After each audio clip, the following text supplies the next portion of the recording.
Dans cette vidéo, nous verrons comment le nombre d'Avogadro relie le nombre de moles au nombre de particules et comment la masse molaire relie le nombre de moles à la masse d'une substance. Nous verrons ensuite quelques exercices qui nous permettront de comprendre comment nous allons pouvoir utiliser ces équations pour pouvoir trouver ce dont on a besoin, c'est-à-dire soit la masse, soit le nombre de moles, soit le nombre de particules contenues dans un échantillon.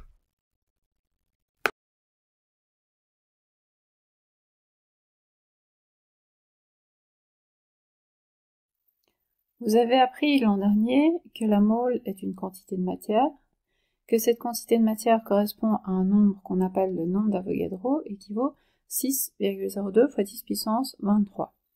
Il s'agit d'une quantité. Les unités vont varier de la même façon que si je parle d'une paire, je ne peux simplement dire j'ai besoin d'une paire, j'ai besoin de préciser de quoi je parle. Ça peut être une paire de chaussures, ça peut être une paire de boucles d'oreilles par exemple. Il s'agit ici uniquement d'un chiffre.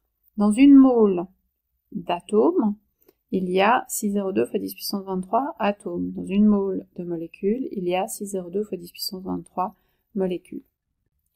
On peut représenter ce lien entre mole et molécule par une formule qui est représentée ici. Le nombre d'Avogadro correspond à 6,02 fois 10 puissance 23, alors molécule par mole, ou atome par mole, ou ion par mole. Molécule, on ne pourra donc l'abréger que molec au plus court pour ne pas confondre avec mole, bien entendu. Eh bien, en fait, ce nombre d'Avogadro, du moment qu'il a une unité composée, il nous donne une proportion entre le nombre de particules, que ce soit atomes, molécules ou ions, et le nombre de moles. Si vous le préférez, vous pouvez travailler avec une règle de 3. Vous poserez alors que 6,02 fois 10 puissance 23 correspond à une mole. 6,02 fois 10 puissance 23, son unité correspondra à la chose dont on parle. Ce sera des atomes si on parle d'atomes, des molécules si on parle de molécules, des ions si on parle de ions. Prenons l'exemple comme si nous avions ici des atomes. Donc cela signifie que 6,02 fois 10 puissance 23 atomes, c'est la quantité qu'il y a dans une mole.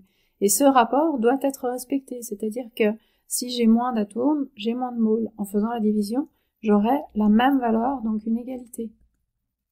Quoi qu'il arrive, en divisant le nombre d'atomes que j'ai dans un échantillon par le nombre de moles auquel cela correspond, je vais retrouver cette même valeur. Donc si dans l'énoncé on me donne un certain nombre d'atomes, j'indiquerai en haut, et puis je poserai mon inconnu en bas pour trouver le nombre de moles.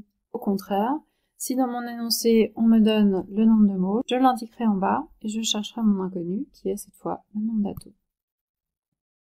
Vous avez vu l'an dernier également ce que signifie la masse molaire. Alors première chose, molaire signifie d'une mole. Donc masse molaire, c'est la masse d'une mole. Et cette masse est exprimée en grammes. En effet, dans le tableau périodique, si je lis la masse atomique comme étant une masse molaire, eh bien c'est la masse en grammes d'une mole d'atomes. Ainsi donc, nous avons dans le tableau périodique l'information des masses atomique, et si nous avons un corps pur moléculaire, eh bien il suffit de faire la somme des masses atomiques pour trouver les masses moléculaires. Ainsi, si je prends par exemple la molécule de O2, qui est constituée de 2 oxygènes, je vais doubler la masse atomique de l'oxygène, qui est de 7,00, pour obtenir la masse moléculaire de O2, qui sera du coup de 32,00. La masse molaire correspond à nouveau à un rapport, puisqu'il s'agit de la masse d'une mole. Donc on peut ici représenter une équation qui met cette masse molaire en relation avec la masse par rapport au nombre de moles. De nouveau, comme tout à l'heure, si vous êtes plus à l'aise avec les règles de 3, vous pouvez représenter ceci sous forme de règle de 3. Ainsi, la masse que vous lirez à partir de votre tableau périodique, donc dans le cas de notre exemple avec l'oxygène O2 et qui était de 32,00 grammes, eh bien c'est la masse qui correspond à une mole. Et ce rapport doit toujours être respecté.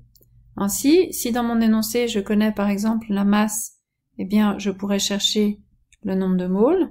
Inversement, si je connais le nombre de moles, je pourrais déterminer à quelle masse cela va correspondre. Les règles de 3, je les ai présentées ici sous forme d'un rapport avec une une équation mathématique qui est compréhensible. Si vous voulez utiliser des flèches, c'est possible.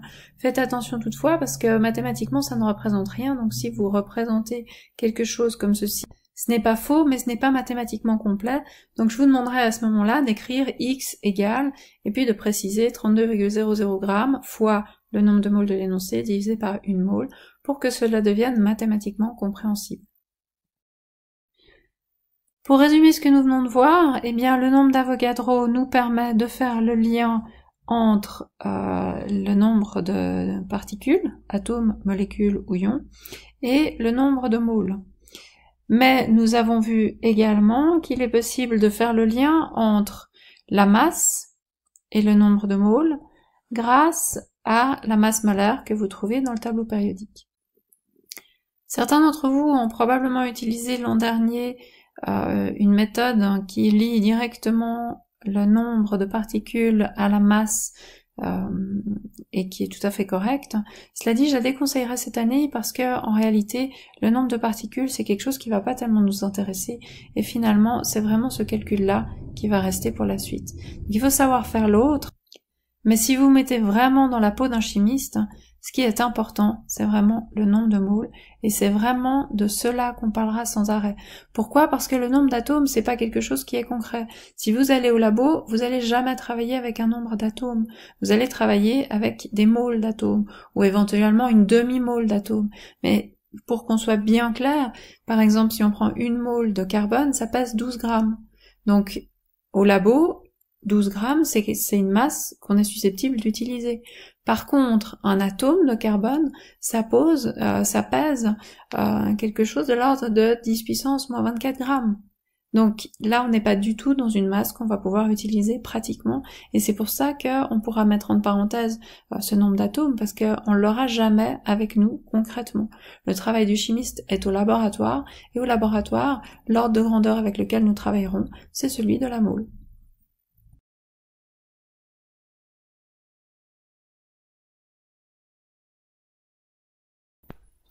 Voyons maintenant quelques exemples d'exercices. On vous propose ici de déterminer combien de moles il y a dans 10 grammes de sel, de chlorure de sodium NaCl.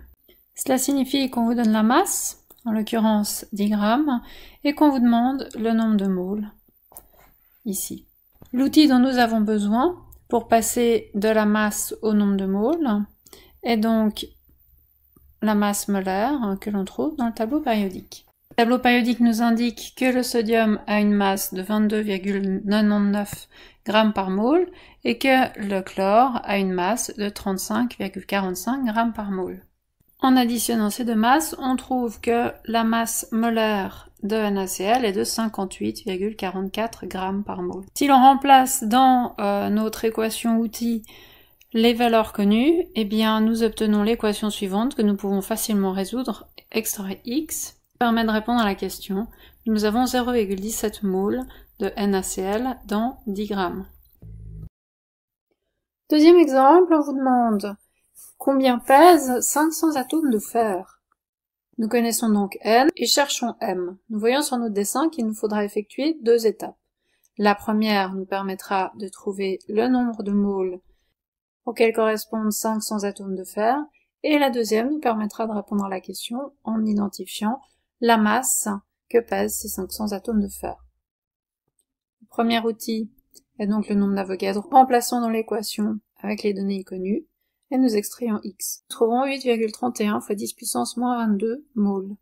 On peut reporter sur notre schéma en tenant comme une valeur connue. Deuxième étape, nous avons maintenant le nombre de moles et nous cherchons la masse molaire. L'outil nécessaire à cette transformation est la masse du tableau périodique. Le tableau périodique nous indique que la masse molaire du fer est de 55,85 grammes, soit qu'une mole de fer pèse 55,85 grammes. Complétons notre équation avec les valeurs connues et nous extrayons x. Nous avons ainsi répondu à la question et pouvons affirmer que 500 atomes de fer pèsent 4,64 fois 10 puissance moins 20 grammes. Un dernier exemple d'exercice relatif au module 1.1, on vous dit ici que 10 puissance 20 atomes d'un gaz pèsent 6,5 mg. Vous avez ici deux valeurs et on vous demande d'identifier le gaz. Alors qu'est-ce qui est caractéristique à une matière? Eh bien, c'est sa masse molaire. Si vous connaissez la masse molaire d'une substance, vous pouvez éventuellement identifier cette substance. Ici, nous pourrons très certainement l'identifier facilement puisque nous avons affaire à des atomes et que les masses molaires sont indiquées dans le tableau périodique. On pourrait aussi imaginer identifier une molécule. À ce moment-là, si par exemple je vous parlais d'un gaz, il faudrait faire appel à votre culture générale et puis connaître d'autres gaz qui sont moléculaires, comme par exemple O2, CO2, N2, etc. Donc notre problème ici va être de déterminer la masse molaire de notre gaz. Mais nous n'avons pas tout ce qu'il faut pour déterminer cette masse molaire, vu que pour déterminer cette masse molaire, il nous faut la masse que nous avons et le nombre de moles que nous n'avons pas. Nous allons donc, dans un premier temps, déterminer le nombre de moles qui correspondent à 10 puissance 20 atomes. Pour cela, nous nous basons sur l'outil qui permet de transformer le nombre de particules en nombre de moles, et nous remplaçons, puis extrayons X. Nous savons alors que ces 6,5 mg de gaz contiennent 1,66 fois 10 puissance moins 4 moles. Nous avons donc tout pour utiliser la deuxième équation, le rapport entre la masse et le nombre de moles, et pouvons ainsi déterminer la masse molaire du gaz. En l'occurrence, nous trouvons que celui-ci a une masse de 39 g par mole. Dans le tableau périodique, nous trouvons quelques substances qui ont une masse proche de 39, en l'occurrence l'argon, le potassium et éventuellement le calcium. Mais le potassium et le calcium sont des métaux, donc il ne s'agit pas ici d'un gaz, tandis que l'argon est un gaz rare. Donc il s'agit ici probablement de l'argon.